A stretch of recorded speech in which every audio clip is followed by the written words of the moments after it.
चलिए तो 6:04 हो गए हैं। अब 5 मिनट के बाद जो भी आए ठीक है, उनको बाद में प्रवेश देते रहेंगे। तो हम प्रारंभ करते हैं और प्रातःकालीन इस सभा में सभी का स्वागत है। और एक रसगंगाधर का मंगलाचरण है, वही यहाँ पर प्रस्तुत करते हुए हम आपके समक्ष प्रस्तुत करते हैं, क्योंकि योगीश्वर कृष्ण जो है उन्हीं की आराधना है। ओम स्मृता पितरुणा तपम करुणया हरन्ति नृणाम् अभङ्गुरतनुत्विषाम् वलयिता शतैर्विद्युताम् कलिन्दगिरिनन्दिनी तटसुरद्रुमालम्बिनी मदीयमतिचुम्बिनी भवतु कापि कादम्बिनी मदीयमतिचुम्बिनी भवतु कापि कादम्बिनी। अब महोदय आप कक्षा प्रारंभ करिए और मैं भी अपना कार्य प्रारंभ करता हूँ। धन्यवाद। ठीक है। तो नमः। आज योग दर्शन में, योग शास्त्र में से हम अष्टांग योग विषय पर अपनी बात केंद्रित करेंगे। वो अपने आप में एक लंबा चौड़ा विषय है और सामान्य रूप से जब हम योग की चर्चा करते हैं तो जो मूलभूत सिद्धांत और धारणाएं हैं योग दर्शन की, सबसे पहले उभर कर हमारे सामने अष्टांग योग की जो धारणा है वही आगे आती है। तो हम सभी जब योग सूत्र हमने नहीं पढ़ा होता है तब भी हम सामान्य रूप से ये पढ़ते जानते कहीं से आ रहे होते हैं कि योग का मतलब होता है 8 तरह के योग के अंग हैं, उन पर चलना स्टेप बाय स्टेप। ये सीढ़ियां हैं और ये ऐसी सीढ़ियां हैं कि अगर आपने पिछली सीढ़ी पार नहीं की तो अगली सीढ़ी पे आप पहुंच नहीं सकते हो। तो ये जो योग के 8 अंग हैं अर्थात यम, नियम, आसन, प्राणायाम, प्रत्याहार, धारणा, ध्यान, समाधि, ये 8 अंग हैं, योग के अष्टांग कहलाते हैं ये 8। तो ये 8 किस प्रकार के हैं कि भाई अगर आप जो है पहली सीढ़ी आपने पार कर ली तो अब आप दूसरी सीढ़ी पे जा सकते हो, दूसरे से तीसरी सीढ़ी जा सकते हो। तो इनमें ऐसा बिल्कुल नहीं है कि आपने पहले की जो अंग है उसमें आपने प्रयत्न नहीं किया, उसमें आपकी सिद्धि नहीं है तो आप आगे के अंगों में आपकी गति नहीं हो सकती। तो ये जो 8 हैं, इन्हीं 8 की चर्चा आज हम अपने पूरे समय में करेंगे। और इसलिए चूंकि ये ऐसे पक्ष हैं जो भी अपने जीवन में सामान्य रूप से योग का पालन करते हैं, योग की साधना करते हैं, वे सभी इनसे परिचित हैं किसी न किसी स्तरों पर। तो ये बहुत गूढ़ कोई सैद्धांतिक विषय नहीं है, व्यवहार का विषय है, अभ्यास का विषय है। और इसलिए इसके संबंध में आपके मन में बहुत सारे स्वाभाविक प्रश्न उभर सकते हैं। तो ध्यान से उसको सुनने के बाद ऐसे प्रश्नों की अपनी एक सूची बनाए रखें। हाँ, ये बात जरूर कहेंगे कि यहाँ अभी हम जो बैठे हैं जिस कार्य के लिए, उसके प्रयोजन के संबंध में जरूर हमें जो है निश्चित हो जाना चाहिए कि किस प्रयोजन के लिए बैठे हुए हैं। तो वह प्रयोजन है कि आपके संस्कृत के यूजीसी नेट के पेपर में जितने भी प्रश्न योग से रिलेटेड आए वो आपसे छूटने ना पाए। वह जो है हमारा परम प्रयोजन है। बाकी के प्रयोजन जो है वो क्या कह लें कि अन्यथा प्रयोजन हो सकते हैं, अवान्तर प्रयोजन हो सकते हैं, लेकिन हमारा जो परम प्रयोजन है वह यही है। हमारे यहाँ समवेत होने का जो परम प्रयोजन है वह यही है कि योग वाले हिस्से से कोई प्रश्न हमसे छूटे ना, हमारी तैयारी ऐसी हो जाए। हमने देखे प्रश्न आपके अनामिका जी ने कुछ भेजे तो मुझे स्पष्ट हुआ कि एक बात तो यह है कि जितना आप प्रदत्त जो सिद्धांत हैं उनकी समझ के साथ साथ जो सूत्र में मूल रूप से कहा गया है, अब मैं ये नहीं कह रहा हूं कि आप उन्हें रट डालिए, लेकिन कम से कम अर्थ सहित उसका स्मरण होना चाहिए।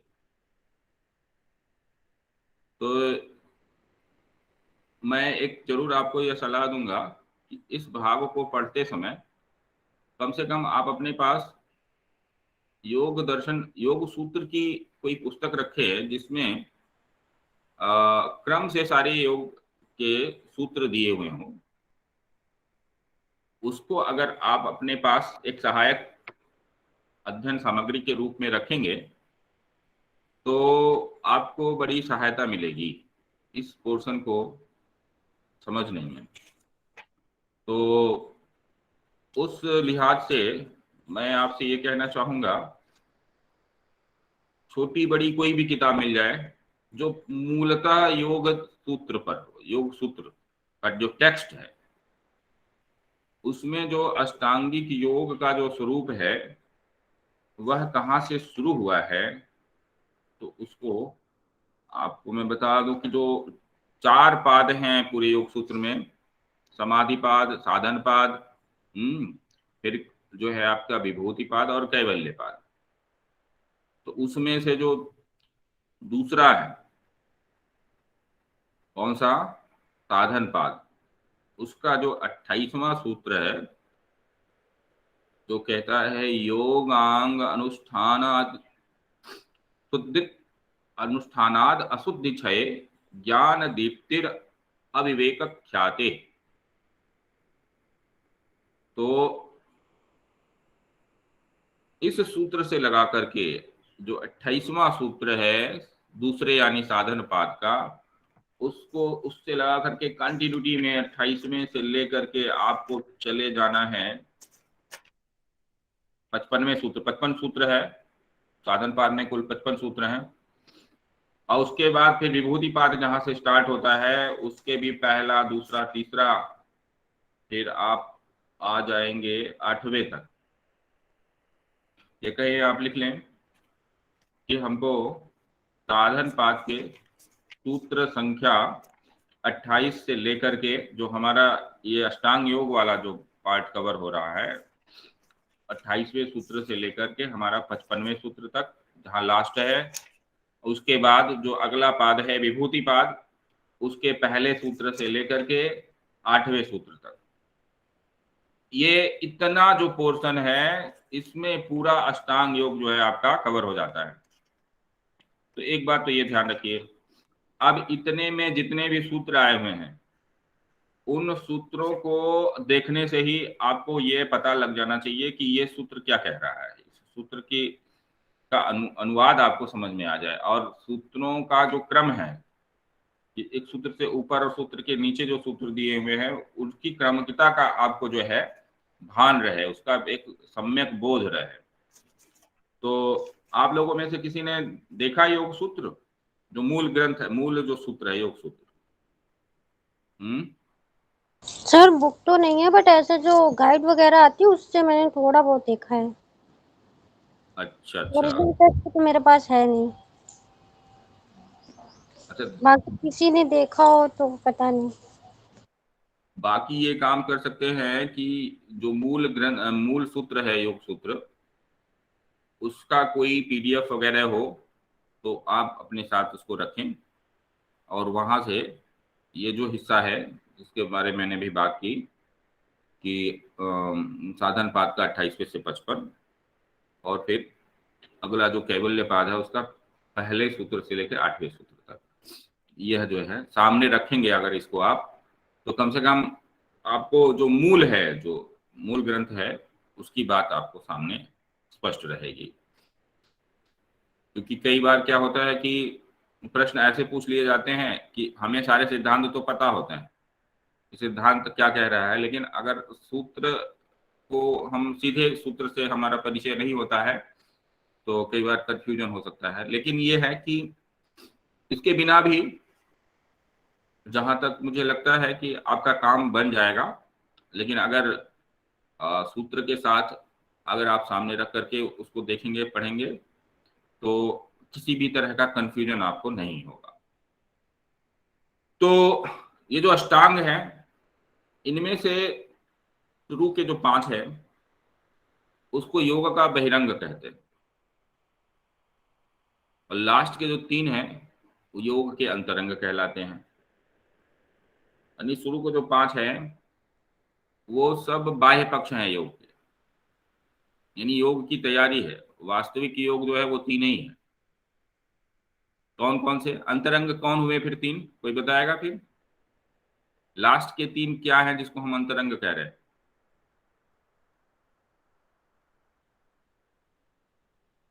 हम्म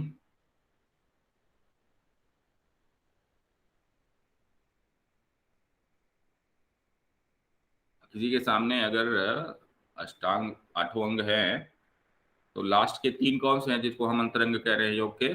बाह्य अंग। इसमें ये ध्यान धारणा समाधि आ जाएगा। हाँ। तो लेकिन यहाँ ये पे मेरा एक कंफ्यूजन है सर। आप कहते हैं धार मतलब हम कहते हैं यम यम, हम कहते हैं ध्यान धारणा समाधि, और आप कहते हैं धारणा ध्यान समाधि, तो इसका सही सीक्वेंस क्या है? नहीं, क्योंकि एक्चुअली धारणा एग्जाम पे रखें नहीं। रखें, ध्यान रखें, धारणा पहले है, ध्यान बीच में है, समाधि लास्ट में है। क्रम यही है, इस क्रम में कोई कंफ्यूजन नहीं रहना चाहिए, ध्यान रखें। ओके। धारणा, ध्यान, समाधि, यही क्रम है। इस क्रम का व्यतिक्रम न करें, कदापि नहीं। अभी मैं जब बता दूंगा तो आपको यह स्पष्ट, इसकी क्रमिकता और स्पष्ट हो जाएगी। अभी केवल यह ध्यान में रखें कि ये जो तीनों हैं ये योग के अंतरंग कहलाते हैं। और एक और बात, इसके लिए टेक्निकल टर्म भी आता है, और एक बार एग्जाम में आया भी था कि संयम से क्या तात्पर्य है, आया था एग्जाम में। तो संयम क्या है? तो संयम का आप सामान्य अर्थ लगाएंगे तो भाई कहेंगे कि इंद्रियों का संयम, इंद्रियों को नियंत्रित करना, ये इत्यादि संयम है। लेकिन आप ध्यान रहे, संयम जो शब्द है वो एक टेक्निकल टर्म है पतंजलि के यहाँ योग शास्त्र में। जब योग शास्त्र में हम संयम की बात करते हैं तो उसका सीधा अर्थ होता है किसी विषय विशेष पर, किसी विषय विशेष पर धारणा, ध्यान और समाधि, इन तीनों का एकत्र प्रयोग, ये तीनों इकट्ठे संयम कहलाते हैं। कौन कौन? धारणा, ध्यान और समाधि, ये तीनों एकत्र क्या कहलाते हैं? संयम।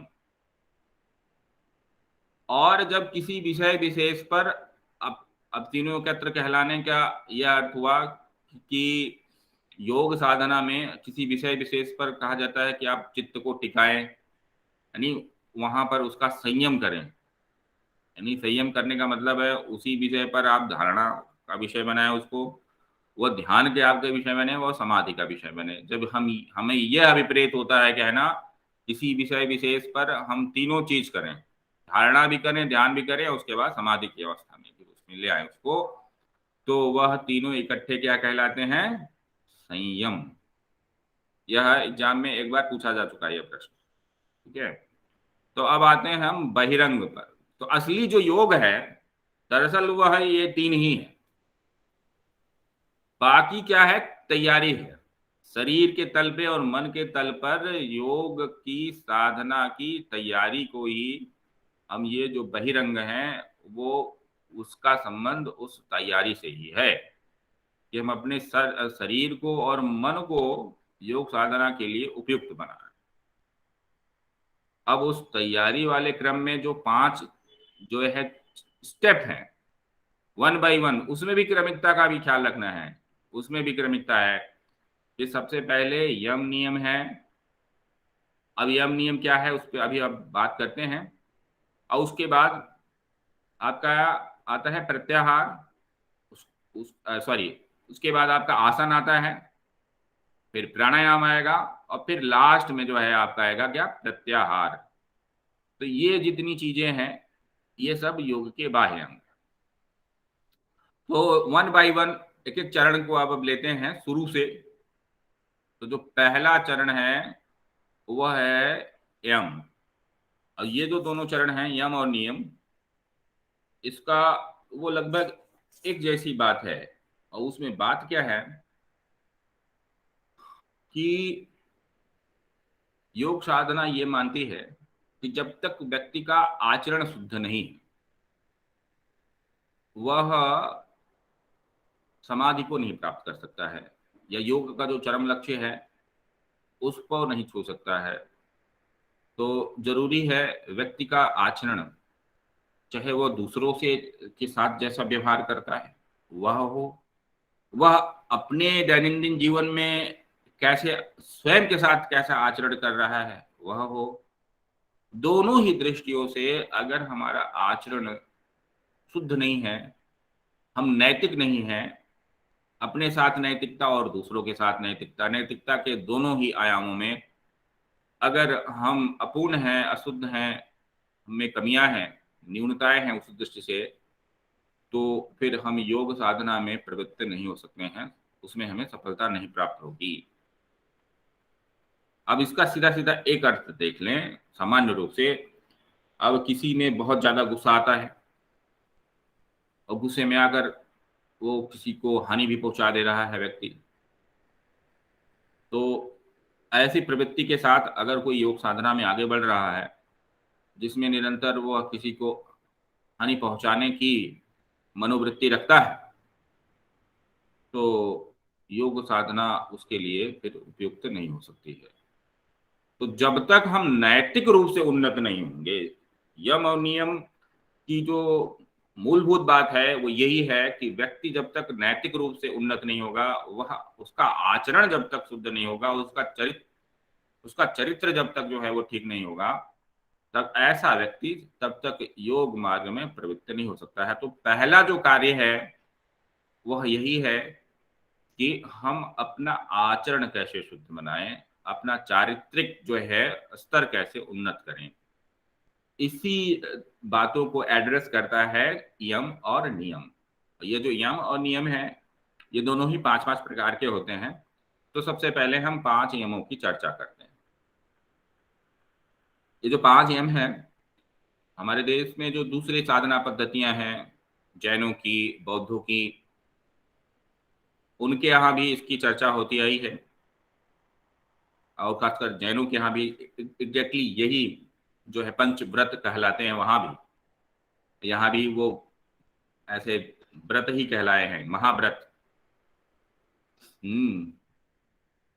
जो ये 5 यम हैं इनके लिए कहा गया है जाति देश काल समय अनवच्छिन्ना सार्वभौमा महाव्रतम।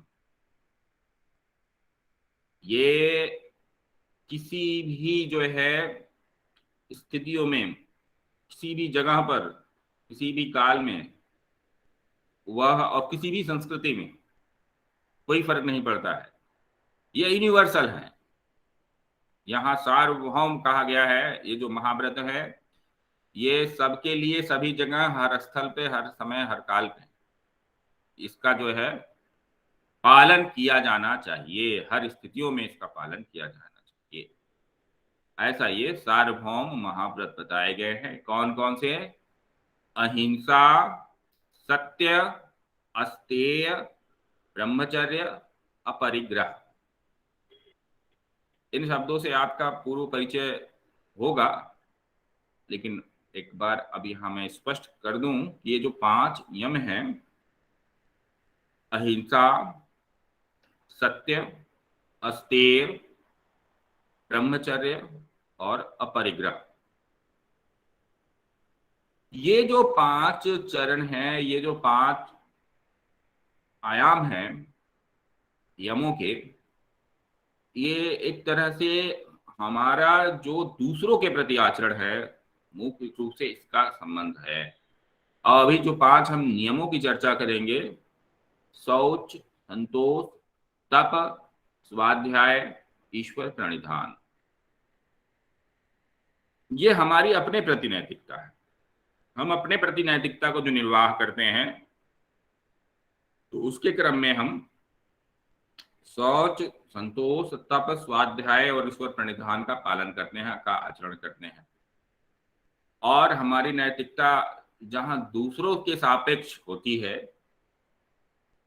हालांकि उसमें वो पूरी तरह से दूसरों के सापेक्ष नहीं होती है, अपने लिए ही होती है मूलतः। सारी नैतिकता, सारी साधना मूलतः उसका वो अपने ही लिए होती है, लेकिन उसका एक परिप्रेक्ष्य जो है वह दूसरे के लिए भी खुलता है। तो मोटा मोटा ये दोनों फर्क है यम और नियम में। तो जैसे अहिंसा है, तो ये परापेक्षी है कि अहिंसा का सीधा अर्थ हुआ कि भाई मन, वाणी और शरीर से आप किसी को कष्ट नहीं पहुंचाए, मनसा वाचा करना, किसी को कष्ट नहीं पहुंचाना, यह मूल रूप से अहिंसा कहलाती है।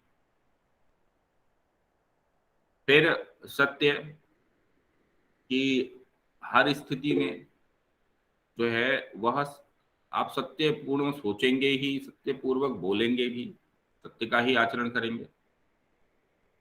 जो तथ्य है तथ्य ही बोलना है।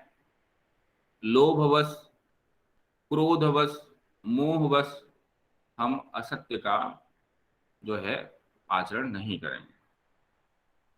अस्तेय, अस्तेय का अर्थ है कि बिना अनुमति लिए जो दूसरों की वस्तु है उसका प्रयोग नहीं करना, और अगर कर रहे हैं लोभवश, मोहवश, अन्य कुप्रवृत्तियों के वशीभूत होकर, ज्यादातर तो लोभवश ही अस्तेय का जो है, स्तेय यानी चोरी करना, वो लोभवश करते हैं। तो अस्तेय का मतलब है चोरी ना करना। अब ये चोरी ना करने का रेंज बड़ा व्यापक है। एक तो होता है किसी की चीज चुरा लेना, एक होता है बिना दूसरे को संज्ञान में लाए उसकी चीज आप प्रयोग कर रहे हैं। तो अस्तेय में ये भी आता है कि भाई जिसकी भी वस्तु आप प्रयोग में ला रहे हैं उसके संज्ञान में रखकर लाइए और चोरी ना करें, ये मूल बात है अस्तेय की। उसके बाद ब्रह्मचर्य। ब्रह्मचर्य एक बहुत व्यापक विषय है और उसके स्थूल से लेकर सूक्ष्म स्तरों के कई उसके जो है रूप है, कई स्तरों पर ब्रह्मचर्य को समझाया गया है। लेकिन मोटा मोटा यह समझना है कि जो जननेंद्रिय संयम है, सामान्य रूप से एक स्तर की जननेंद्रिय संयम को ही यहाँ ब्रह्मचर्य कहा गया है। तो अपरिग्रह, अपरिग्रह का अर्थ है कि अपने शरीर साधन को की जरूरत जितनी है आपके शरीर की, आपको जीवन निर्वाह की जितनी मूलभूत आवश्यकताओं की पूर्ति जितने से हो जाए, उतना ही धन और समृद्धि आपके पास होनी चाहिए। आपको धन संपत्ति का होर्डिंग नहीं करना है, उसको जमा करने रखना है, उसका संचय नहीं करना है। धन संसाधन, धन संपदा का संचय ना करना और केवल अपनी आवश्यकताओं की पूर्ति के लिए जितना आवश्यक है उतने का ही आपके पास जो है धन संपदा होना, यह अपरिग्रह है। तो अब ये सोचेंगे भाई अपरिग्रह का क्या जो है संबंध योग से है। योग कहाँ, हम पैसा जोड़ जोड़ के बढ़ा ही ले रहे हैं तो क्या दिक्कत क्या है। तो दिक्कत जो है अपने आप में कुछ नहीं है, लेकिन जो परिग्रह करते हैं हम, अर्थात जोड़ते जाते हैं जो, और किसके वशीभूत होकर के, लोभ के, मोह के इत्यादि जो कुप्रवृत्तियों के वशीभूत होकर के जो हम धन जोड़ते जाते हैं, अगर यह प्रवृत्ति हमारे अंदर बनी रहती है तो एक तो बात ये सत्य है कि जब आप धन जोड़ते हैं और आपकी जरूरत से वो ज्यादा है, इसके मतलब आप किसी दूसरे का हक मार रहे हैं जरूर, और वहां पर एक आपका अनैतिक आचरण हो जाता है। तो अपरिग्रह जो है वह है कि अपनी साधनता को सीमित रखना, धन संपदा, और वो उसका अनावश्यक जमावड़ा ना करना। तो ये पांचों मिलकर के आपके कहलाते हैं यम। अहिंसा, सत्य, अस्तेय, ब्रह्मचर्य और अपरिग्रह। ये स्पष्ट हो गया पांचों। उसके बाद 5 प्रकार के नियम हैं। अब नियम को रूल मत समझिएगा। यहां जैसे हमने आपसे पहले भी कहा, किसी भी शास्त्र में जो शब्द प्रयोग में आ रहे हैं वे शब्द उसी शास्त्र में विशिष्ट हो उसका अर्थ होते हैं, उसके विशिष्ट संदर्भ होते हैं। अब नियम शब्द, आप सामान्य रूप से नियम शब्द का अर्थ क्या है? नियम शब्द का अर्थ होता है भाई रूल। किसी चीज को करने के लिए जो कोड बनाए जाते हैं, कोड ऑफ कंडक्ट होते हैं, उसको बोलते हैं नियम। तो यहाँ नियम का अर्थ रूल नहीं है। यहाँ नियम का अर्थ है कि अपने मन को, अपनी इंद्रियों को, अपने चित्त को जिस प्रकार से हम सुनियमित कर लें, व्यवस्थित कर लें, वह जिससे संभव है वो चीज है। अब इसके अंदर भी 5 चीजें आती हैं: शौच, संतोष, तप, स्वाध्याय और ईश्वर प्रणिधान। शौच, संतोष, तप, स्वाध्याय और ईश्वर प्रणिधान। योग सूत्र में एक अलग विषय है क्रिया योग का, जो कि साधन पाद के शुरू में आता है। कि वो है कि भाई एडवांस लेवल के जो साधक हैं, जिनका अपना एक योग में अपनी एक गति है एक लेवल पर, तो उनके लिए क्रिया योग का उन्होंने विधान किया है, जिसमें 3 चीजें हैं। वह है तप, स्वाध्याय और ईश्वर प्रणिधान। वो तीनों का एक कंबाइंड जो मॉडल है उसको क्रिया योग कहते हैं। क्रिया योग आपके सिलेबस में नहीं है, लेकिन फिर भी अगर कहीं कोई पूछ लेता है कि क्रिया योग से क्या तात्पर्य है, तो आपको यह जरूर पता होना चाहिए कि 3 चीजें इकट्ठी क्रिया योग कहलाती हैं। कौन कौन सी? तप, स्वाध्याय और ईश्वर प्रणिधान। और जिसको हम नियम कहते हैं वह उसमें 2 और चीजें जुड़ी हैं, शौच और संतोष। तो शौच समझ लें क्या आशय है? शरीर को शुद्ध रखना, बाह्य शुद्धि और आंतरिक शुद्धि, दोनों ही प्रकार की जो शुद्धियां हैं वो शौच कहलाती हैं। तो योग साधना के लिए यह बहुत आवश्यक है कि हम शरीर जो है वो शुद्ध रखें। अब कोई कहे कि भाई हम 5-5 दिन तक स्नान नहीं करते हैं, या तो वो योग की उच्च भूमि को पहले ही प्राप्त कर लिया हो, तो उसके लिए हो सकता है अप्रासंगिक हो जाए। कोई बहुत बड़े यति हों, सिद्ध भूमियों में हो, लेकिन जब तक आप साधक भूमि में हैं, साधकत्व है आपका, तब तक जो है शरीर की शुद्धि परम आवश्यक है। तो शरीर की शुद्धि का सबसे पहला जो है, पहला प्रयास क्या हो सकता है? स्नान। अब कोई 5 दिन तक स्नान ना किया हो और कहे भाई योग साधना करेंगे, तो बोले ना ना ना, इसके मतलब है आप पहला जो नियम है उसका भी पालन नहीं कर रहे हैं, शौच। तो शौच का मतलब है शरीर की बाह्य और आंतरिक शुद्धि। तो स्नान आदि के द्वारा ही शरीर की जो है बाह्य शुद्धि होती है। तो नित्य स्नान जो है वह परम आवश्यक है। 1 मिनट रुकिएगा, मुझे इसको प्लग में लगाना होगा, नहीं तो ये चला जाएगा।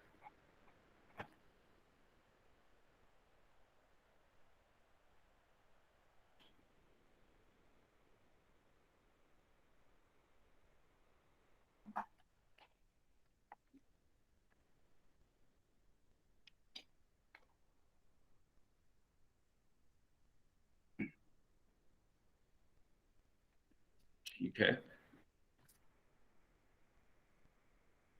तो शौच का अर्थ है शारीरिक शरीर की शुद्धि, आंतरिक और बाह्य शुद्धि, यह शौच है। संतोष, संतोष ये है कि जितना भी आपको प्राप्त है उससे संतुष्ट रहते हुए अपने जो आपके समक्ष लक्ष्य है उसमें आप रत हैं, उसकी तरफ आपकी दृष्टि है। प्राप्त संसाधनों में खुश रहना, ऐसे मोटे मोटे समझें। प्रसन्न रहना, जो भी है उसमें प्रसन्न रहते हुए जीवन के वास्तविक लक्ष्य के लिए कार्य करना। तप, तप क्या है कि जो द्वंद्व है, अब कैसे द्वंद्व? जैसे गर्मी और सर्दी, ये दोनों द्वंद्व हैं। मान और अपमान, ये भी द्वंद्व हैं। भूख प्यास, ये भी द्वंद्व हैं। तो भूख प्यास, मान अपमान, इन द्वंद्वों को बर्दाश्त करना, सहना, यह तप है। आपने कुमार संभवम पढ़ा होगा, कुमार संभवम पढ़ा होगा आपने? नहीं सर, कुमार संभव सिलेबस पे नहीं है। अच्छा, नहीं है। खैर, जो भी संस्कृत में जिन्होंने एमए किया होगा या बीए किया होगा, ग्रेजुएशन जिन्होंने किया होगा संस्कृत में, कहीं कहीं पर उसका 5वां अंक पढ़ाया जाता है कुमार संभव में, कहीं कहीं है सिलेबस में। तो वहां पार्वती जब तप करती हैं तो गर्मी के दिनों में, ग्रीष्म काल में, वो 5 प्रकार की अग्नियों के बीच में होती हैं और ऊपर सीधे तपती सूर्य की गर्मी होती है। उसके बीच में अवस्थित होकर ग्रीष्म ऋतु में पार्वती तपस्या करती हैं। तो तप क्या है कि जो अति द्वंद्व है इनको बर्दाश्त करने की योग्यता, सहन कर पाना, यह तप होता है। द्वंद्वों को सहन करना, द्वंद्व निभाता।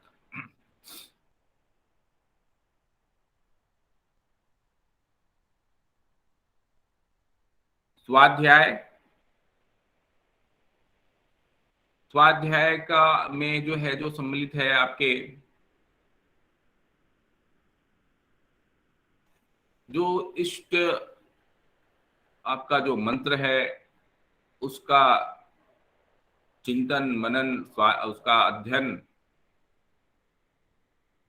जो इष्ट आपके ग्रंथ है, सदग्रंथ, उनका अध्ययन, सदग्रंथों का अध्ययन, मंत्र का मनन जाप।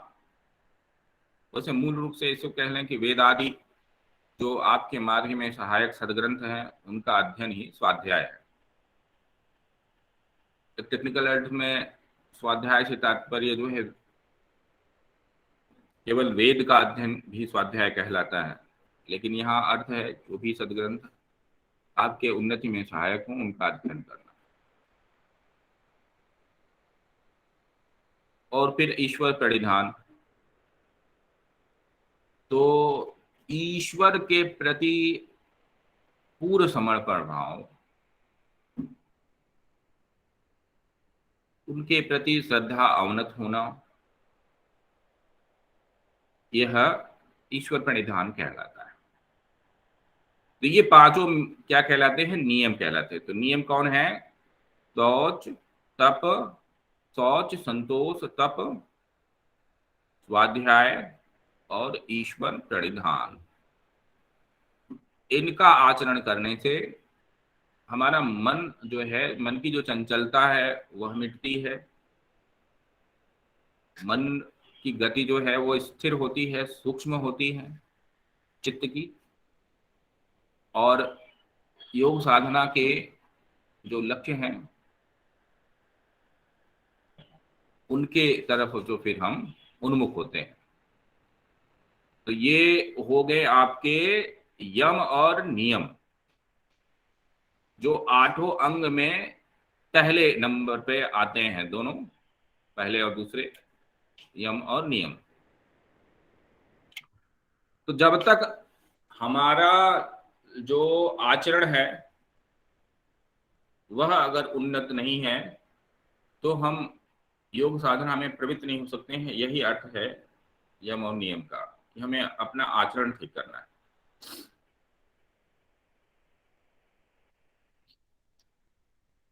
आगे कहा गया है, अगर सूत्र में देखें तो वितर्क बाधने प्रतिपक्ष भावनम।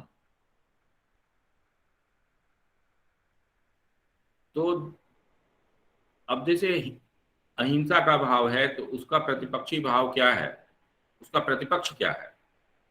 हिंसा, सत्य का असत्य, अस्तेय का स्तेय, ब्रह्मचर्य का अब्रह्मचर्य, अपरिग्रह का परिग्रह। तो हम जो हिंसा आदि वितर्क हैं, यानी जो हमको योग मार्ग से दूर ले जाने वाले, लोभवश, क्रोधवश और मोहवश, लोभ, क्रोध और मोह पूर्वक हमारी इनमें प्रवृत्ति होती है। और ये जान करके कि ये अनंत दुख को देने वाले हैं, ऐसा जो इनका चिंतन निरंतर बनाए रखना चाहिए, यही इसको प्रतिपक्ष भावन कहा गया है। कि जब आप यम नियम के मार्ग पे चलते हैं तो जो वितर्क के भाव हैं, हिंसा, असत्य आदि के जो भाव हैं, इनके हमारे चित्त में उभरने पर प्रतिपक्ष भावन करना चाहिए, अर्थात उसको काउंटर करना चाहिए। उसको काउंटर करने के लिए जो विचार है कि ये सारे जो है वो दुख देने वाले हैं, इस प्रकार से उनका हमें अपनी भावना लानी चाहिए। अहिंसा में जो प्रतिष्ठा जिसकी हो जाती है, कहा जाता है कि वह जहां होता है उसकी उपस्थिति में जिन प्राणी जगत में परस्पर बैर होता है वो बैर हट जाता है। बाघ और बकरी बिना एक दूसरे से डरे, एक दूसरे को डराए, वो साथ चल सकते हैं। जहां कोई ऐसा व्यक्ति हो जो वाकई में जिसकी अहिंसा की सिद्धि हो गई। अहिंसा प्रतिष्ठायाम तत्सन्निधौ वैर त्यागः। बस इसको इतना ही ध्यान रखना है आपको। और सत्य की प्रतिष्ठा जिसकी हो जाती है, क्रिया फलाश्रयत्वम, तो उसकी सभी क्रियाएं फलवती होने लगती। अस्तेय प्रतिष्ठायाम सर्वरत्नोपस्थापनम। और अगर आपके जीवन में अस्तेय की प्रतिष्ठा हो जाए तो सभी प्रकार के वैभव अपने आप आपके सामने उपस्थित हो। ब्रह्मचर्य प्रतिष्ठायाम वीर्य लाभ। और ब्रह्मचर्य में, ब्रह्मचर्य के भाव में प्रतिष्ठित होने पर अपार शक्ति से संपन्न हो जाते हैं। अपरिग्रह स्थैर्य ही जन्म कथांतः संबोधः। और जिसकी प्रतिष्ठा जो है अपरिग्रह में हो गई है, तो उसके अंदर ऐसी भी क्षमता आ जाएगी जो कि वह अपनी पुरानी बातों को भी जान पाएगा कि वो कहाँ से आया था, पूर्व जन्म की कथा वह भी जानने की क्षमता आ सकती है उसके अंदर। और अब जिन इन नियमों का क्या क्या महात्म्य है वो भी एक एक करके जो है सूत्रों में कह दिया गया है। शौचात स्वांग जुगुप्सः परैर असंसर्गः। जब आप शरीर की बाह्य आंतरिक शुद्धि का पालन करते हैं तो फिर आपके आप आंतरिक आप जब ख्याल करते हैं अपने ही शरीर के अंगों से, तो एक प्रकार की उससे अरुचि का भाव उससे उत्पन्न हो जाता है कि यह शरीर जो है, जब आप उसको ध्यान करते हैं शरीर के आंतरिक तत्वों पर, उसका बाह्य रूप में है कि यह मेद मज्जा रक्त अश्मक जो यह शरीर है, वह अपने उसका जैसे ही चिंतन आएगा एक तरह की एक वितृष्णा से उसके अंदर हमारे अंदर जो है विरक्ति और अरुचि सी जागृत हो जाती है। और पर ही असंसर्ग, और शारीरिक जो संसर्ग जो का जो सहज भाव हमारे अंदर है, शारीरिक संसर्ग दूसरे प्राणियों से करने की, वह भी जो है फिर वह भी परे हो जाती है इसके इवन शौच के अभ्यास से।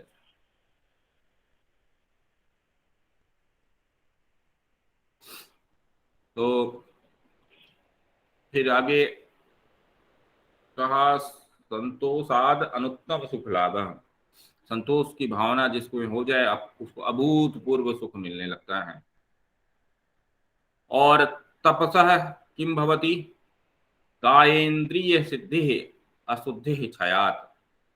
तप से सारी अशुद्धियों का जो है क्षय हो जाता है। जैसे किसी धातु की जो अशुद्धि है, जब उसको बहुत ज्यादा टेम्परेचर पे जलाया जाता है तो उसकी अशुद्धियां गल करके वह जो है स्वर्ण आदि की अशुद्धियां जब गल जाती है तो वो और चमकने लगता है। तो कायेन्द्रिय की उस सिद्धि होती है, शरीर और इंद्रिय संबंधी जो है सिद्धियां प्राप्त होती हैं तप की साधना से। तप से जो है जब सारी अशुद्धियां जो है गलित हो जाती उससे। स्वाध्याय से इष्ट देवता संप्रयोग। तो स्वाध्याय पूर्वक जो आपके इष्ट देव हैं उनका प्रसाद, उनकी प्रसाद से जो भी रुकावटें हैं आपकी, वो रुकावटें बंद हो जाती है। और ईश्वर प्रणिधान तो इतनी बड़ी चीज है कि उसके लिए पतंजलि ने कह दिया कि समाधि सिद्धि सब छोड़कर केवल तुम एक ईश्वर प्रणिधान पे आ जाओ अगर, तो 10 चीज की जरूरत ही नहीं, सीधे इसी से सारा काम हो जाना है, समाधि सिद्धि हो जानी है इसी से। भगवत गीता में कृष्ण ने कहा क्या कहा अर्जुन से, सर्वान धर्मान परित्यज्य मामेकम शरणं व्रज अहम त्वं सर्व पापेभ्यं मोचिष्यामि। कुछ ना करो, बस शरणागत हो जाओ, कुछ करना ही नहीं है उसके बाद। तो पतंजलि भी कह रहे हैं भाई ईश्वर प्रणिधानात् समाधि सिद्धि, इतने ताम झाम करने ही नहीं है, बस ईश्वर प्रणिधान से सारा काम हो जाना है, समाधि की सिद्धि उसी से हो जाएगी।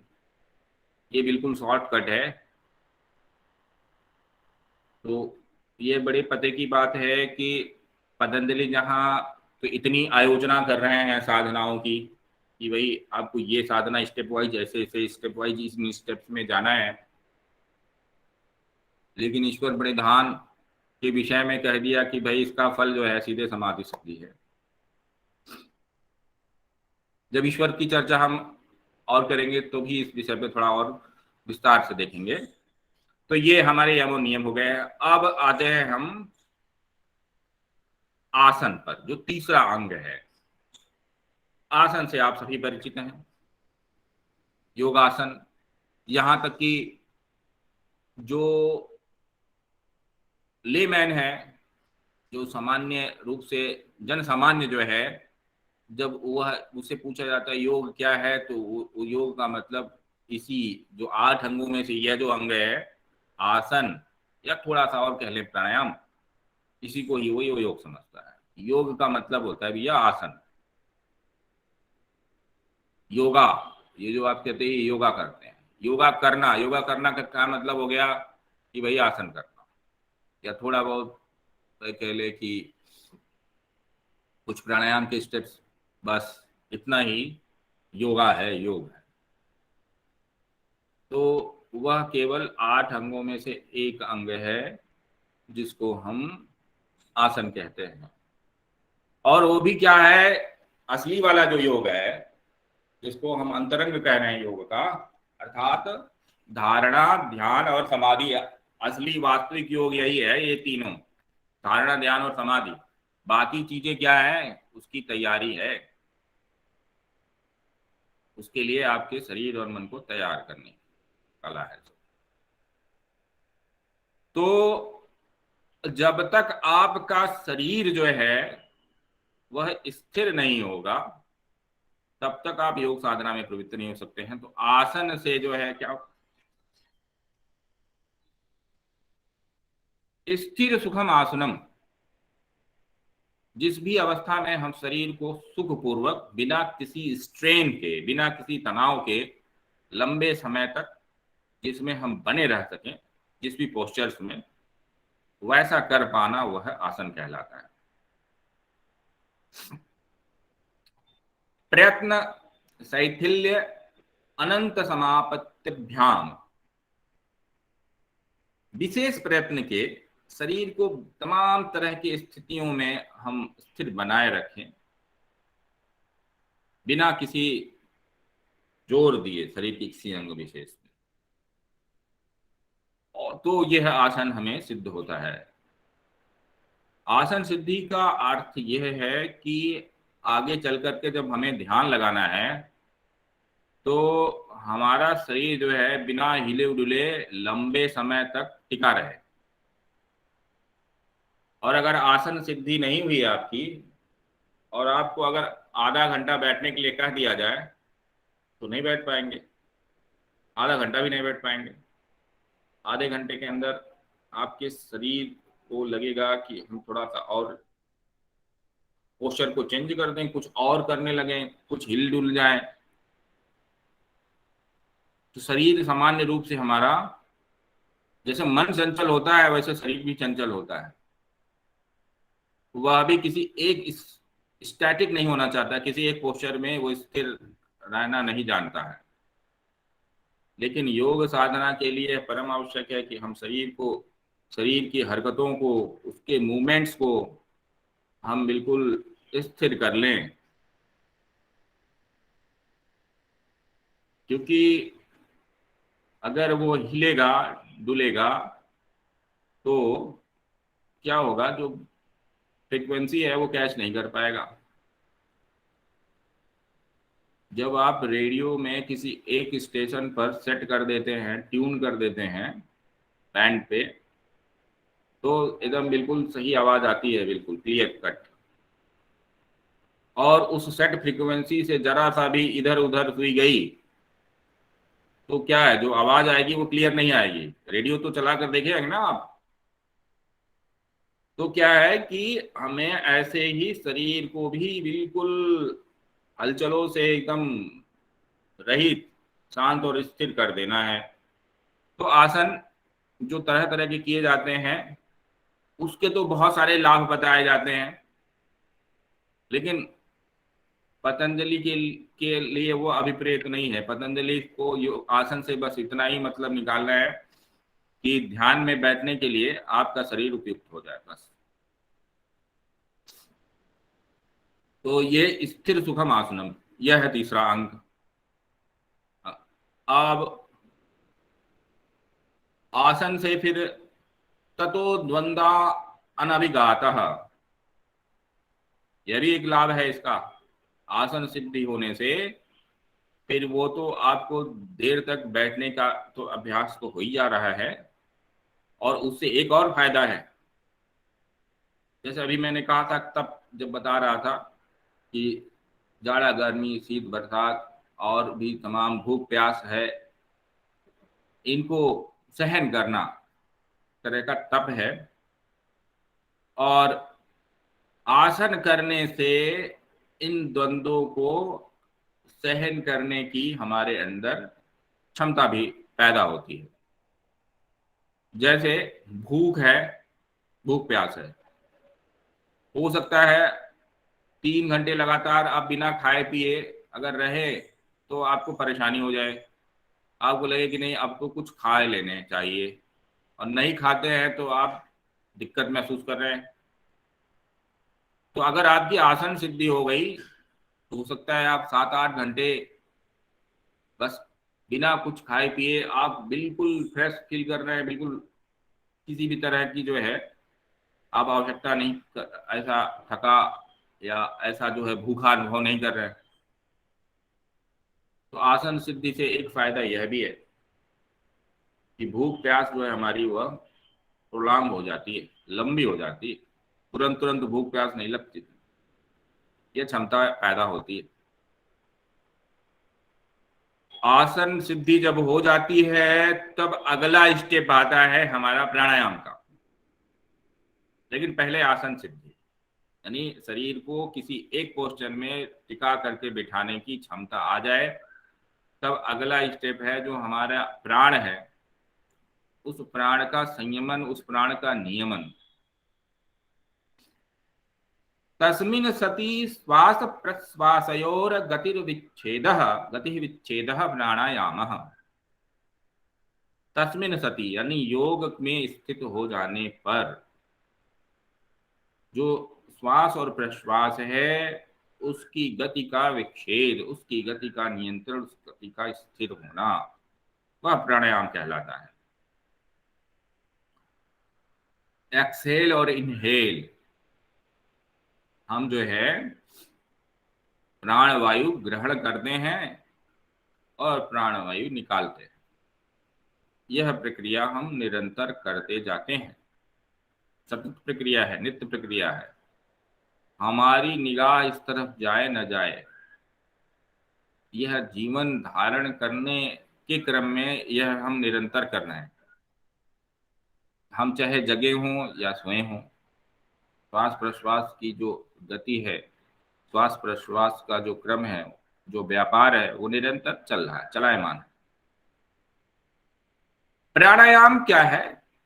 यही जो श्वास प्रश्वास की का व्यापार है, इसको होश पूर्वक, चेष्टा पूर्वक उसको स्थिर करना, नियंत्रित करना, यही प्राणायाम। और इसमें 3 इसके पक्ष होते हैं। बाह्य अभ्यंतर स्तंभ वृत्ति, देश काल संख्या परिदृष्टो दीर्घ सूक्ष्म। तो श्वास और प्रश्वास को हमें बड़ा बनाना है और सूक्ष्म बनाना है। हमारी सांसें जो है गहरी होनी चाहिए, बिल्कुल माइन्यूट हम उसको ऑब्जर्व कर पाए, ऐसा। तो इसके 3 पहलू हैं, बाह्य अभ्यंतर और स्तंभ वृत्ति। तो बाह्य वृत्ति क्या हुई? तो बाह्य वृत्ति जो है हमारे श्वास प्रश्वास की जो बाह्य वृत्ति है, उसका मतलब है जब हम अपने श्वास को बाहर फेंकते हैं, एक्सहेल करते हैं, सांस निकालते हैं बाहर, तो ये बाहर निकालने की जो प्रक्रिया है श्वासों को, उसको हम कहते हैं रेचक। अभ्यंतर वृत्ति, कि प्राण वायु को हम अपने नाक से होते हुए अपने फेफड़ों में पूरा भरते हैं, ये कहलाता है पूरक। और उसके बीच में होता है कुंभक। ना तो हम बाहर निकालते हैं प्राण वायु, ना अंदर खींचते हैं, भरते हैं, पूरक मतलब भरना, पूर्ण, आपूर्ण करना, भरना। किससे भरना? किसको? अपने लंग्स को जो है वह प्राणवायु से भरना, इसी को पूरक कहते हैं। और स्तंभ वृत्ति क्या है? रोक देना, कुंभक जिसको कहते हैं। तो रेचक, कुंभक और पूरक। सांस बाहर फेंक देना, सांस रोके रखना, और सांसों को फिर अंदर धारण करना, भरना, अंदर भरना, रोके रखना, फिर बाहर फेंक देना। निरंतर क्रमिकता में यह जो अभ्यास है, यह प्राणायाम का अभ्यास होता है। और इसमें जो कुंभक है वो पहले आसानी से सिद्ध नहीं होता है। कुंभक का अर्थ है स्तंभ वृत्ति, प्राण की स्तंभ वृत्ति, प्राण को रोक देना, चाहे बाहर या अंदर, प्राण को रोक देना, यह कुंभक वृत्ति कहलाती है। बाह्य अभ्यांतर विषयाक्षेपो चतुर्थः। तो प्राणायाम सामान्य रूप से तो सांस प्रश्वास का बाहर जो है कर देना, रोके रखना, फिर अंदर भरना, या अंदर भरना, रोके रखना, फिर बाहर कर देना। पूरक भर लेना प्राणवायु को फेफड़े में, फिर रोके रखना, फिर बाहर। इन तीनों का अभ्यास करते करते एक ऐसी अवस्था आती है जिसको केवल कुंभक कहते हैं, जहां पर रुकी ही रहती है, न आप प्राणवायु को प्रयास पूर्वक अंदर भरते हैं न बाहर निकालते हैं। जहां प्राणवायु स्तंभित हो जाए वह प्राणायाम की उच्च अवस्था है। तो इस प्रकार प्राणायाम के अभ्यास से क्या फायदा है? तो दो चीजें बताई है। पहला पतंजलि ने बताया, ततः क्षीयते प्रकाशावरणम। तो जो ज्ञान का प्रकाश है, विवेक का जो प्रकाश है, उसको जो चीजें ढके हुई हैं, आवरण, वह आवरण नष्ट होता जाता है। तो प्राणायाम एक केवल शारीरिक क्रिया नहीं है, यह सूक्ष्म मानसिक क्रिया है, जिसकी सहायता से प्रकाश का आवरण, अज्ञान, अंधकार जो है वह मिटता है। धारणासु च योग्यता मनसः। और मन की जो है विभिन्न चीजों को धारण करने में उसकी योग्यता बढ़ती है। जैसे जो पंच तत्व है, अग्नि है, जल है, वायु है, पृथ्वी है, आकाश है, अगर इन पर चित्त को, इनकी धारणा करनी है, इन पे एकाग्र करना है, इन पे चित्त को टिकाना है, तो वो सहजता से हो जाता है अगर प्राणायाम सिद्ध होता है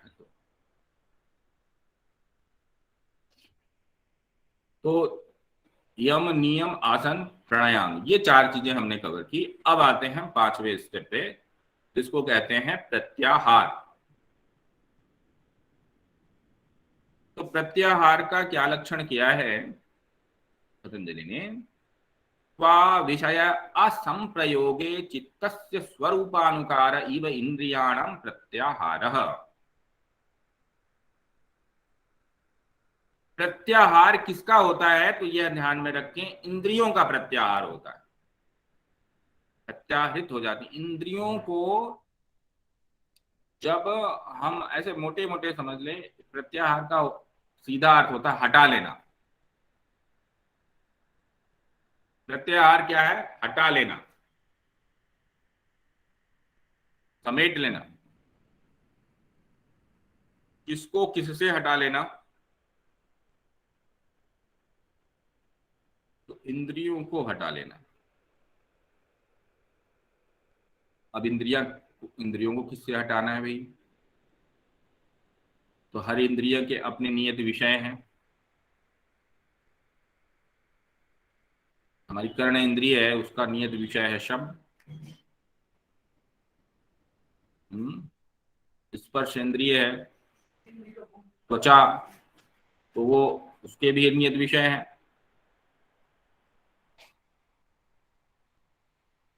जो कुछ भी देखते हैं हम, वो हमारे दृश्येंद्रिय के नियत विषय है। तो विषयों से हमें, जो हर इंद्रियों के अपने विषय हैं, हर इंद्रियों की अपनी सहज जो है प्रवृत्ति होती है अपने विषयों में जाकर के लग जाना। ये इंद्रियों की सहज प्रवृत्ति है। तो इंद्रियों की इन सहज प्रवृत्तियों जो से है स्व विषय असंप्रयोगे, इंद्रियों का अपने अपने विषयों से हट हट जाने पर चित्तस्य स्वरूपानुकार,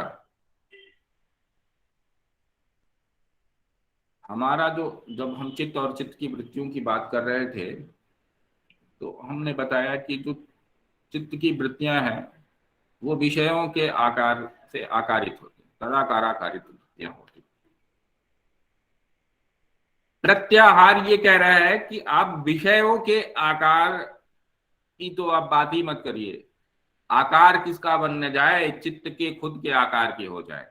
वृत्तियां जो है वह खुद चित्त के ही आकार के हो जाए, वह खुद में आ जाए, विषयों से उसका जो है संपर्क ना हो, विषय असंप्रयोग हो जाए, अपने अपने विषयों से वह असंप्रयोग की अवस्था में होकर के जब चित्त अपने ही आकार में ढल जाए तो वह जो है इंद्रियों का प्रत्याहार कहलाता है। इंद्रियां जब अपने अपने विषयों से हटकर चित्त के आकार में हो जाए, ये चित्त के आकार में ढलना किसका लिए कहा गया है? इंद्रियों के लिए कहा गया। इंद्रियां अपने विषयों से हटकर चित्त के स्वरूप में जब होने लगे तो वह प्रत्याहार कहलाता। अब उसका जो फल है वह ततः परम आवश्यकता इंद्रियाणाम, प्रत्याहार में सिद्धि मिलने पर इंद्रियां पूरी तरह से साधकों के वश में आ जाती, यह इसका फल है। तो ये जो 5 हैं, इन 5 का निरूपण जो है वो साधन पाद के 55वें सूत्र तक यह समाप्त हो जाता है। जो योग सूत्र का जो दूसरा पाद है साधन पाद। अब जब अगला तृतीय जो उसका पाद है, इसको विभूति पाद कहते हैं, वहां से जो विषय प्रारंभ होते हैं तो जो छूटे 3 हैं वहां से वो स्टार्ट होता है। कौन कौन से 3? धारणा, ध्यान और समाधि, ये 3। तो एक एक करके अब हम योग के अंतरंग जो ये 3 हैं, जिसको इकट्ठे संयम कहा जाता है, इनकी हम चर्चा करते हैं। तो धारणा क्या है? तो अभी तक आपने क्या किया? अपना आचरण उन्नत बनाकर, शरीर को स्थिर करके और प्राण की जो सांस प्रश्वास की गति है उसको नियंत्रित करके और इंद्रियों की बाह्य विषयों में भटकने की जो स्थिति है उससे निकाल करके उसको चित्त में ही अवस्थित होने देने की स्थिति को आपने प्राप्त कर लिया है। तो now the ground is ready for the higher accession. अब उच्च अवस्था में योग साधना की जो परिपक्व अवस्था में प्रवेश करने के लिए जमीन तैयार हो गई। योग प्रवेश कहां से होता है? वह होता है धारणा से। धारणा से असली कहानी शुरू होती है। लोग समझते हैं कि भाई आसन और कुछ प्राणायाम कर लिया तो योग हो गया, खत्म हो गया योग का काम। बिल्कुल गलत समझते हैं। वो तो केवल आपने योग के लिए खुद को तैयार किया है, बस। योग तो स्टार्ट ही नहीं हुआ आपका। योग जो है आपका स्टार्ट होता है धारणा से, वहां से योग की कहानी शुरू होती है। उसके पहले तो आपने केवल बैकग्राउंड प्रिपरेशन किया है, जमीन तैयार की है बस। तो क्योंकि जो मुख्य लक्ष्य है योग के मार्ग का वह है चित्त की वृत्तियों का निरोध। उसका सीधे सीधे शरीर से कुछ लेना देना नहीं है, शरीर पर कोई काम ही नहीं करता है वो, शरीर से उसको कोई मतलब ही नहीं है। इसलिए योग को आप कतई ये ना समझें कि वो कोई शारीरिक क्रिया है। योग कतई कोई शारीरिक क्रिया नहीं है। उसका सीधा सीधा संबंध आपके चित्त से है, चित्त की वृत्तियों से है। उसका सारा प्लेग्राउंड जो है वह चित्त और चित्त की वृत्तियां हैं। तो धारणा की बात कर रहे हैं। धारणा का जो लक्षण पतंजलि ने दिया है, देश बंध चित्तस्य धारणा। चित्त की किसी किसी जगह पर, किसी स्थान पर बांध लेना, टिका लेना। चाहे आप बाहर कहीं टिका लीजिए चित्त को या अपने अंदर टिका लीजिए चित्त को। अब बाहर कई लोग कहते हैं कि भाई हम दीवार में कहीं एक बिंदु बना ले, हम वहीं ध्यान टिकाते हैं। या कोई कहते हैं कि भाई हमने जो दिए की जो लौ है उस पर ध्यान टिकाते हैं। त्राटक की करते हैं क्रिया, या अपने अंदर बोलते हैं कि भाई हम अपने हृदय कमल पर ध्यान टिकाते हैं। कोई भाई कहता है नासिकाग्र जो भ्रुकुटियों के मध्य जो बिंदु है उस पर ध्यान टिकाते हैं, यहाँ जो आज्ञा चक्र पर। तो कहीं भी एक जगह पर चित्त को टिकाना यह धारणा कहलाता है, चाहे वो बाह्य हो या आंतरिक। जरूरी नहीं है कि वो कोई भौतिक अवस्थिति पर ही चित्त को टिका रहा है। हो सकता है आपके आपके नाक जो है वो किसी गंध को महसूस कर रहा हो, उस गंध पे आप पूरा आपने टिका दिया, या किसी शब्द पर आपने टिका दिया है। नाद साधना जो करते हैं वो यही है कि पूरा ध्यान आपका साउंड पर टिक जाए, साउंड पे पूरा आपका जो है चित्त जो है उसी पर जाकर के टिक जाए। तो वह भी धारणा है। धारणा से आगे जो एडवांस स्टेज है उसको ही हम ध्यान कहते हैं।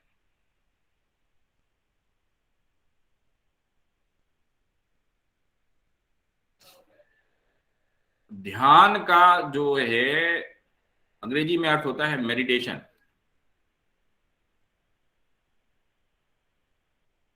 और धारणा को अगर कहें कि धारणा क्या होती है, अगर मेडिटेशन जो है ध्यान होता है, फिर धारणा क्या होती है?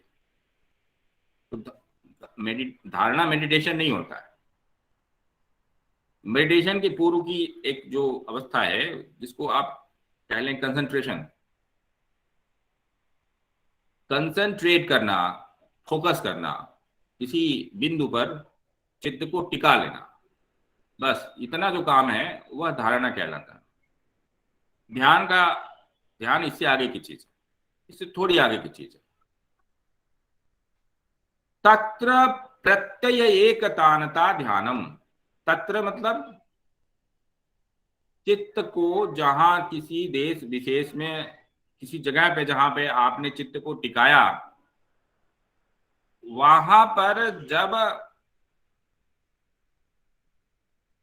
स्थिर रूप से एक लंबे समय तक आप बने रहते हैं, चित्त का लगातार उस विषय के साथ स्थिर रूप में बने रहना, जो धारणा का आलंबन है, धारणा जिसमें आलंबित हुई है, उस चीज में जब चित्त लगातार लंबे समय तक बने रह पाता है, वह जो अवस्था है वही ध्यान है। प्रत्यय एकतानता ध्यानम, अनब्रोकन और कंटिन्यूअस जो फ्लो है चित्त का, यानी चित्त की वृत्तियां वो एकाग्र होकर किसी एक ही विषय का आलंबन बना करके उसमें ही पूरी तरह से उसी का सेवन कर रहे हों, उसी में लगे हुए हों, एक तानता होती है, यानी वो टूटने ना पाए, अनब्रोकन हो। जिस विषय के साथ, जिस आलंबन के साथ आपने चित्त को जोड़ा है, चित्त को लगाया है, उस आलंबन के साथ निरंतर लंबे समय तक स्थिर भाव में उसके साथ आपका तादात्म्य बने रहना, ये ध्यान है।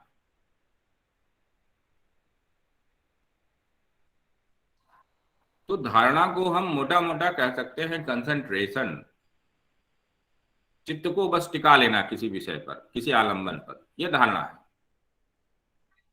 अब जिस विषय पे चित्त को टिका लिया है, वो लंबे समय तक उसमें स्थिर रहना और उसकी एकतानता, उसकी उसके बिना टूटे, उसकी लय बिना टूटे, जब एक ही आलंबन पर स्थिर रह जाए हमारा चित्त, तो वह जो अवस्था है, इसी को ही मेडिटेशन कहते हैं, इसी को ही ध्यान कहते हैं। तो धारणा और ध्यान का यह अंतर आप जो है जरूर समझे रहे। और जब ध्यान की अवस्था आपकी वह सिद्ध हो जाए,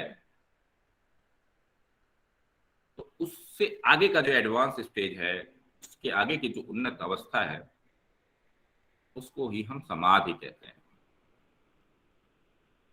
तो समाधि का लक्षण क्या क्या है पतंजलि में, वह देखिए। तदेव अर्थमात्र निर्भासम स्वरूप सुन्नमीव समाधि।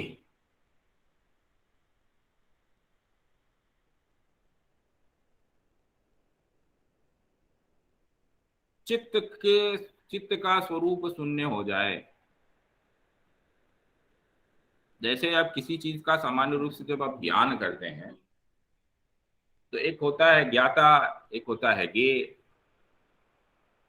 एक होता है ज्ञान।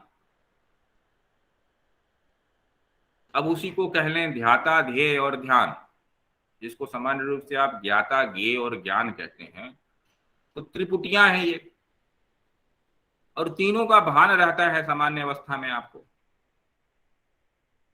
कि मैं जान रहा हूं, कुछ जान रहा हूं और ऐसे जान रहा हूं। तीनों का अलग अलग आपको पूरा दिया, वहां पे भान। जब ये भान मिट जाए,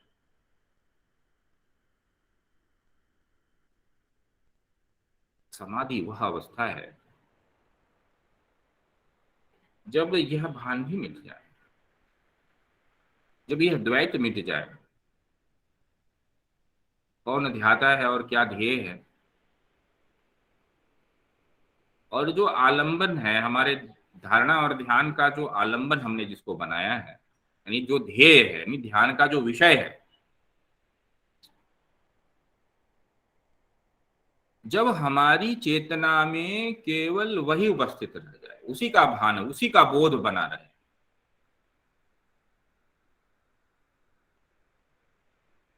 और हम मिट जाएं, वही रह जाए,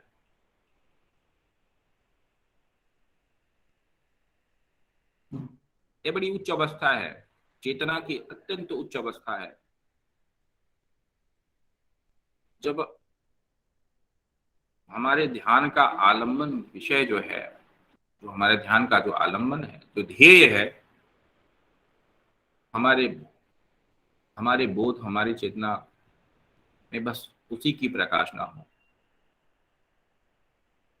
उसके अतिरिक्त कुछ शेष न रहे,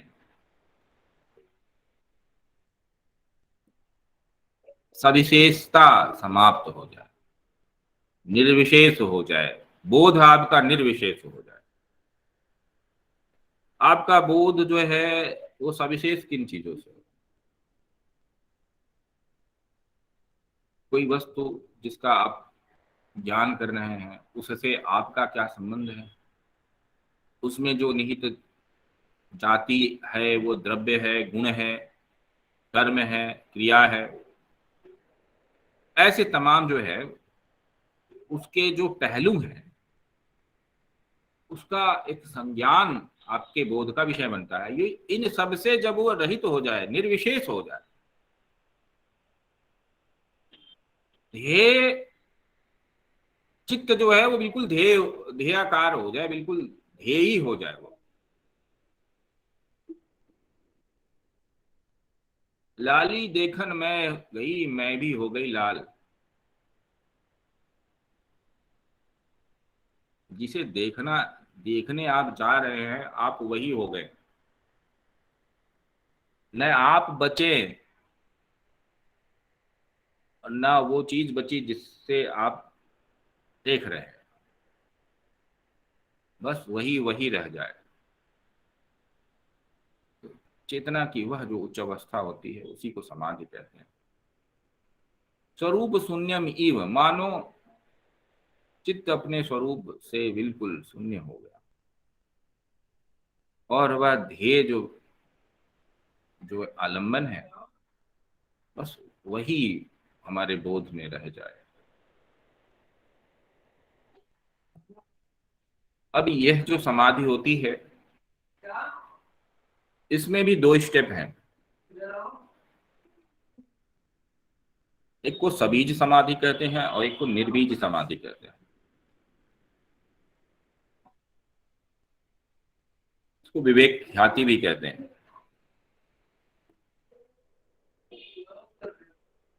अब ये सबीज और निर्बीज समाधि की जो बात है, वो जब समाधि को हम थोड़ा डिटेल में लेंगे अगली क्लास में, तो उस पर हम थोड़ी चर्चा करेंगे। अभी जो सूत्र आए हुए हैं उसकी कंटिन्यूटी में, यानी जहां समाधि का लक्षण दिया उन्होंने, तदेव अर्थमात्र निर्भासम स्वरूप शून्यमिव समाधि, उसके बाद त्रयम एकत्र संयम, ये तीनों इकट्ठे संयम कहलाते हैं। कौन कौन? धारणा, ध्यान और समाधि। ये तीनों की समष्टि जो है वह संयम कहलाता है। तज्जयातः प्रज्ञालोकः, और इनकी सिद्धि होने पर, इनको जीत लेने पर, इनको धारणा, ध्यान और समाधि, प्रज्ञालोकः, जो ऋतंभरा प्रज्ञा है, ऋतंभरा प्रज्ञा की बात कहीं आगे की गई है समाधि पाद में, यानी वो इंटेलिजेंस हमारे अंदर जग जाता है जिससे तत्व ज्ञान हमें होने लगता है। सभी वस्तुएं अपने पूर्ण स्वरूप को हमारे समक्ष प्रकाशित करने लगती हैं और एक तरह का इमीडिएट नॉलेज हमें होता है, जिसको वेदांत की भाषा में हम परोक्षानुभूति कहते हैं। परोक्षानुभूति, जो भी ज्ञान हमें होता है उसके लिए हमें इंद्रियों की आवश्यकता है। हम देख कर, सुन करके किसी विषय का ज्ञान प्राप्त करते हैं, लेकिन यहां जिस प्रज्ञालोक की बात कर रहे हैं हम, वह एक ऐसा ज्ञान है कि जहां कोई वस्तु अपने स्वरूप को हमारे सामने पूरी तरह से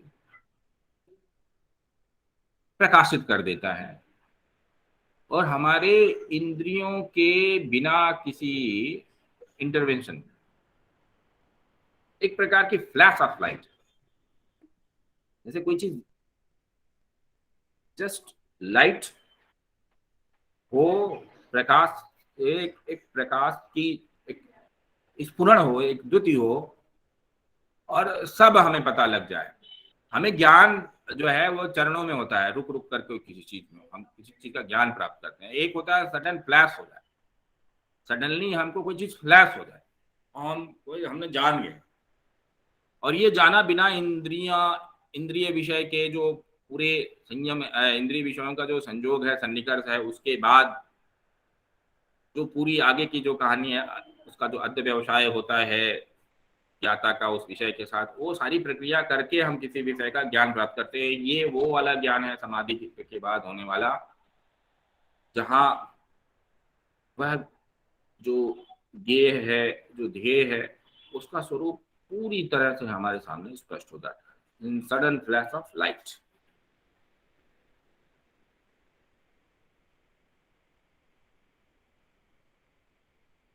तत् भूमिषु विनियोगः, प्रज्ञा की 7 भूमियों में इस प्रज्ञा के आलोक का उपयोग होता है। इसकी चर्चा कहीं अन्यत्र की गई है। त्रयम अंतरंगम पूर्वेभ्यः, ये जो तीनों हैं अपने पूर्ववर्तियों के लिए अंतरंग हैं, उनके दृष्टि।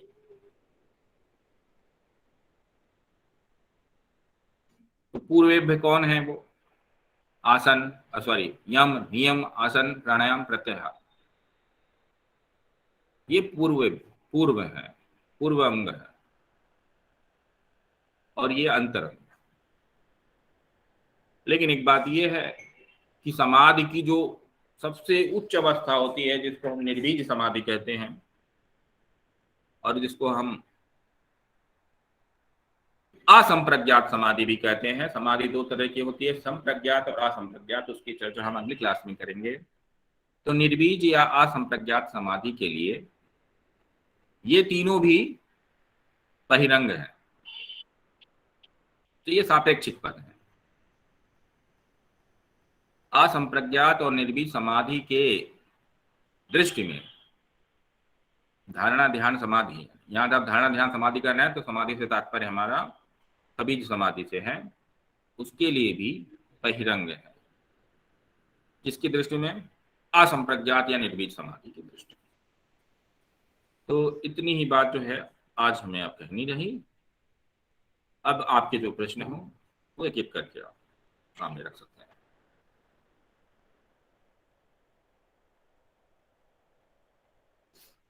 पहले तो मैं फीडबैक चाहूंगा कि विषय आपको ठीक से समझ में आया कि नहीं, जो ये अष्टांग योग का जो विषय था, या संप्रेषण में कोई किसी तरह की समस्या है?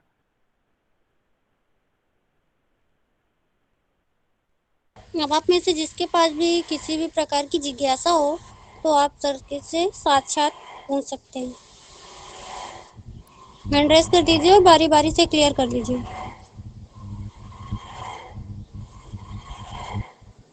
सर मेरा एक प्रश्न है, जो मैंने आपको टेलीग्राम पे एक प्रश्न सेंड किया था, जो पहला वाला था, वो प्रश्न इस बार के यूजीसी नेट में भी आया था और मुझे समझ में नहीं आया था, शायद मेरा रॉन्ग भी था। क्या प्रश्न था? एक मिनट में, हाँ आप देख लीजिए, अब मैं देख लेती हूँ। मैं देखता हूँ। पहला वाला जो मैंने सेंड किया था, 2 सेंड किया था, एक जो सबसे पहला वाला। बता दो।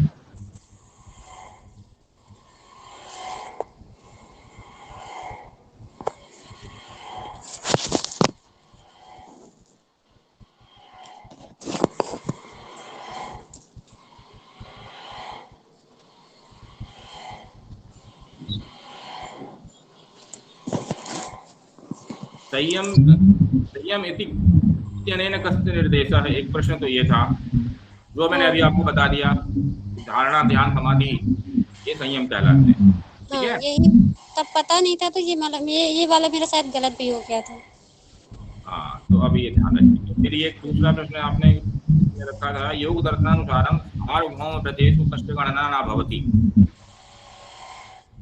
तो सार्वभौम व्रत में किसकी गणना नहीं होती है? अब इसमें अपरिग्रह, अस्तेय, ईश्वर परिधान और सत्य। तो पंचव्रत जो है, पंचव्रतों के तात्पर्य हमारा पंच महायम से, यमों से। तो अपरिग्रह भी यम है, अस्तेय भी यम है, सत्य भी यम है। ईश्वर परिधान वो क्या है? नियम है। तो इसमें ईश्वर परिधान नहीं। सार्वभौम व्रत से तात्पर्य किससे है? 5 यम से है। सत्य, अहिंसा, सत्य, अस्तेय, अपरिग्रह और ब्रह्मचर्य, यही सार्वभौम व्रत कहलाते हैं। यह ध्यान में रखना, ठीक है? और बताएं। और किसी के पास क्वेश्चन है? नहीं तो फिर हम आज की क्लास यहीं पे समाप्त करते हैं। हाँ, शायद रमन जी कुछ कहना चाह रहे हैं।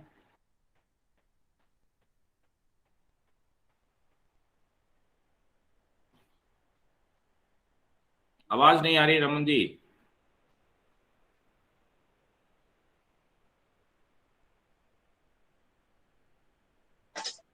हाँ, अब आ रही। कल से जो कक्षाएं चल रही है योग दर्शन का, तो इससे हमें प्राय ये पता चलता है कि मनुष्य अपने जीवन काल में जब तक अपने चित्त को, मतलब अपने मन को इस योग दर्शन के अनुसार अपने आप को नहीं चलाए, तो तब तक उसका जीवन सफल नहीं हो सकता है। और ये जो योग दर्शन है, आप किसी भी विषय वस्तु में है या कार्य कर रहे हैं, तो उसमें योग दर्शन का बहुत महत्वपूर्ण भूमिका होती है। जैसे हम किसी कार्य को करते हैं और उसमें मेरा मतलब योग नहीं हो, मतलब साधना नहीं होता है, तो हम उस चीज को प्राप्त नहीं कर पाते हैं। और ये, और जिस तरह से हमने ये देखा है कि अभी ये जितने भी हमारे साथी जुड़े हुए हैं, और जुड़ करके अगर उसमें ये उनका भावनाएं उत्पन्न नहीं हो रही है कि हम कुछ पूछे या उसके बारे में कुछ हम जाने, इसका मतलब कि अभी तक योग के बारे में नहीं समझ पाए। देखिए, एक बात मैं कहूंगा, हमारा अभी इस कक्षा का जो परम प्रयोजन है वो ये है, देखिए हमारे यहाँ दृष्ट और अदृष्ट प्रयोजन की बात की जाती है।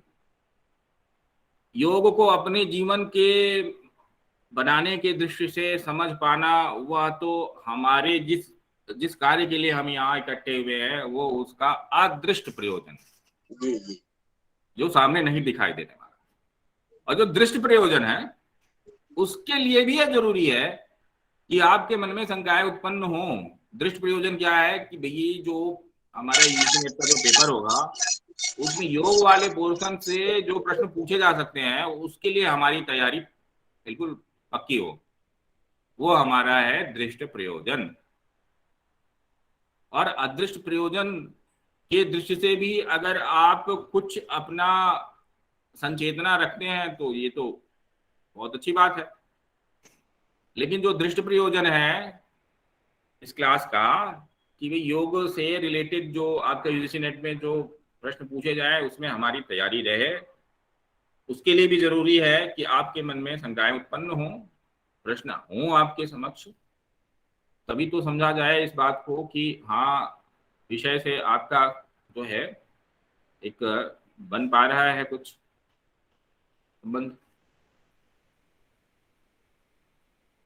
तो और कोई प्रश्न है? और किसी के पास क्वेश्चन है? नहीं तो फिर मैं ये पूछना चाह रहा था, क्योंकि ये मैं आपसे फीडबैक एक्चुअली चाह रहा हूँ। देखिए अभिलेख वाले क्लासेस में तो ठीक है, वो कोई विषय वस्तु इतनी गूढ़ और जटिल विषय वस्तु नहीं थी। मैं केवल आपसे यह फीडबैक लेना चाह रहा हूँ कि जो अभी 1.5 घंटे में मैं जो कुछ बोला हूँ, मेरी जो पद्धति है, जो मेरी शैली है, जो मेरी भाषा है, वह संप्रेषणीय थी अथवा नहीं थी, या मुझे उसमें सुधार करने की जरूरत है, ये मैं आपसे फीडबैक चाहता हूँ। नहीं, ये बहुत ही सुंदर रहा है। और इस तरह से जैसे आपने अभी बताया है कि कोई भी व्यक्ति के अंदर में जो प्रश्न है तो उनको अपने आप मिल जाता है। जो आपकी जो ये बताने का जो संप्रेषण है, ये बहुत ही उनके अंदर में प्रश्न ही नहीं जगेगा, क्योंकि ये जो मतलब शुद्धता है बताने का, जो मतलब स्पष्टता है बताने का, इसमें शंकाएं दूर हो जाती है। लोगों को प्रश्न तो होता है, लेकिन प्रश्न आपके बताने से उसका मिल जाता है उसमें। जैसे कई बार हम आपके क्लास में बैठे हैं और हमको उत्तर मिल जाए, मन में होती है कि हम प्रश्न कुछ पूछे, कुछ जाने, लेकिन मुझे मिल जाता है। तो ये बहुत ही अच्छा ये फीडबैक है, बहुत ही सरल है, और सरल तरीका से मतलब आसान सरल तरीका से बताना ही इसको कहा जाता है। जी अनामिका जी, आपका क्या कहना है इस विषय में? सर मेरा कहना ये है कि क्लास अच्छी है। हाँ, जो लोग पढ़ के नहीं आ पाए मेरे अकॉर्डिंग, शायद वो अभी थोड़ा समझें, घर में पढ़ेंगे तब प्रश्न कर पाएंगे। और रही बात मेरी, तो मैंने ऑलरेडी थोड़ा सा अपने आप से पढ़ा था, बाकी का जो थोड़ा थोड़ा डाउट था, जैसे कि ये 3 आ जाते हैं आसन वगैरह पे, ये सब मेरा डाउट क्लियर होता जा रहा है, क्योंकि जब मैंने ग्रंथ से तो पढ़ा नहीं है, तो जो डीप नॉलेज है वो मुझे था नहीं, तो धीरे धीरे वो होता जा रहा है। चलिए, अच्छी बात है। अब मैं यही आप अपेक्षा करूंगा कि इस विषय को जब आप आगे जब पढ़ेंगे, तो जो मेरी कही गई बात है उसके प्रकाश में वो आपको और अच्छे से उसका अवबोध होगा, तो इसकी मैं सार्थकता समझूंगा। ठीक है, तो अब हम यहीं पे सद्भावना मंत्र के सर एक प्रश्न है। जी अर्पणा जी।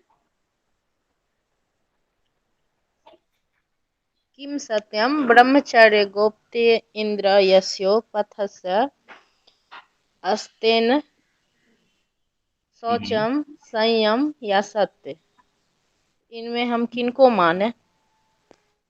क्या प्रश्न क्या था, एक बार प्रश्न जरा स्पष्ट रूप से रखें। ब्रह्मचर्य गुप्ते इंद्रिय यस्यो पस्थस्य।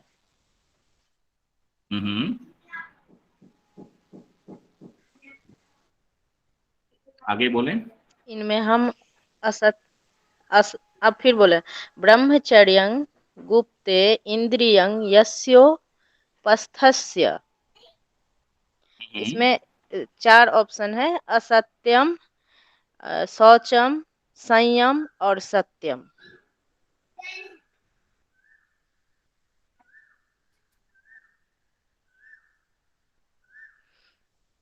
देखिए, ये बात स्पष्ट नहीं हो रही है। जो प्रश्न आप कह रहे हैं वो ये नियमा में सर आप पढ़ाए हैं। हाँ हाँ जी, देखिए, नियम जो है, ये नियमा में जो आप पढ़ाए हैं उसी का है ये सर। नियम में आप, लेकिन आप जो बात कर रहे हैं वो तो ब्रह्मचर्य की बात कर रहे हैं। गुप्त इंद्रिय और उपस्थ इंद्रिय, जननेन्द्रिय से संबद्ध जो बात है, वह बात तो ब्रह्मचर्य से संबंधित है। और ब्रह्मचर्य क्या है? एक यम है। तो इसी में जी, इसमें शौच और ये सत्य असत्य तो है, ये एक संयम जो है इसमें हमको लग रहा है सर। देखिए, संयम का अगर अर्थ जो है, फिर एक कक्षा होगी। आप इंद्रिय संयम से अगर लेते हैं तो ब्रह्मचर्य को वहां पे आप उसको जोड़ सकते हैं, लेकिन संयम का एक टेक्निकल अर्थ जो है वो लिया जाता है, धारणा ध्यान समाधि को इकट्ठा कहने को संयम कह रहे हैं जहां पर, तो वो भिन्न अर्थ में संयम शब्द को हम वहां प्रयोग करते हैं। जहां पर संयम का अर्थ, जहां इंद्रिय संयम है, तो वह सीधे ब्रह्मचर्य से जुड़ सकता है। ठीक है, तो उस जगह पर उस जगह पर संयम हो सकता है, सही जवाब उसका, लेकिन वह इंद्रिय संयम से अगर उसका तात्पर्य हो तो। तो यही सर मैं भी नहीं समझ पाई, जो मतलब यहाँ क्या नहीं तो फिर अगला कक्षा होगा वहां संयम आप रख सकते हैं, क्योंकि उसका सीधे सत्य से कोई लेना देना नहीं है। ठीक है, और दूसरे जो नियम है उनसे भी उनका कुछ लेना देना। हाँ, ये बात जरूर है कि जब हमने कहा कि शौच की जब सिद्धि हो जाती है, शरीर की आंतरिक बाह्य शुद्धि हो जाती है, तो उसका एक फल यह होता है कि स्वांग जुगुप्सा, अपने ही अंगों से जुगुप्सा हो जाती है और दूसरे से संसर्ग करने में भी हमारे रुचि पैदा हो जाती है। वैसा तो वो सीधे सीधे ब्रह्मचर्य में तो वो साधक ही बनता है, ब्रह्मचर्य सुगम हो जाता है उससे। यानी शौच नामक नियम के पालन करने से जो ब्रह्मचर्य नाम का यम है वो सुगम हो जाता है, उसको ऐसे समझ लें।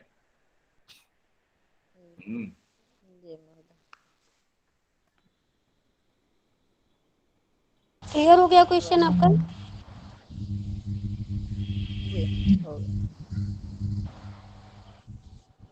तो वहां संयम को हाँ सर, आप बोलिए जो बोल रहे थे। हाँ, तो वहां पटना जी, वहां संयम को मान लें, इंद्रिय संयम के अर्थ में अगर वो कहा जा रहा है। जी जी महोदय, धन्यवाद। और कोई प्रश्न?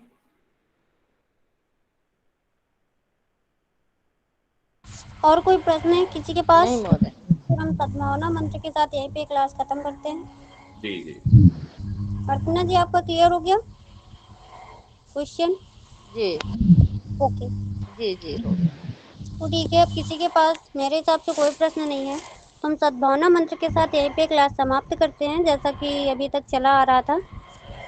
सर्वे भवन्तु सुखिनः, सर्वे सन्तु निरामयाः, सर्वे भद्राणि पश्यन्तु, मा कश्चित् दुःखभाग् भवेत्। ओम शांति शांति शांति। ठीक है सर। आगे क्लास के लिए फिर आप समय दे देंगे इन्हें। ओके सर, तो कल मॉर्निंग में ही रखेंगे क्लास? मैं आपसे शाम को बता दूंगा। ठीक है, ओके सर।